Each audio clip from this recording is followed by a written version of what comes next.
दिसत नाही काय तुला? सॉरी सॉरी कशामुळं? दिसलं नाही तुला? सॉरी म्हणलं ना तुला. सॉरी म्हणजे बोलव तू किती जणात ना द्यायला बोलव एक काय मी इथं दाखव तुला किती दाखव ना किती जण कोण हे मी कुठं काय म्हणलोय तुला?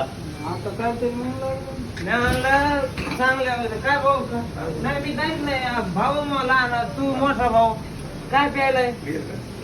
औषध आहे चांगला असतंय शरीरासाठी प्यायला आहे चांगलं आहे बॉडी सगळे भाऊच काय तू चांगले भाऊ तू पाहुणा असा नाही हे बारीक दिसलं म्हणून म्हणलो मी औषध चांगलं पितात चालला आपण आणि मी घरी लेकरा बाळामध्ये निघ लवकर निघ चुकलं नाही मग काय हा? येऊ निघ ये ना भाऊ निघ माफ करा अरे निघ म्हणलं ना तुला बरं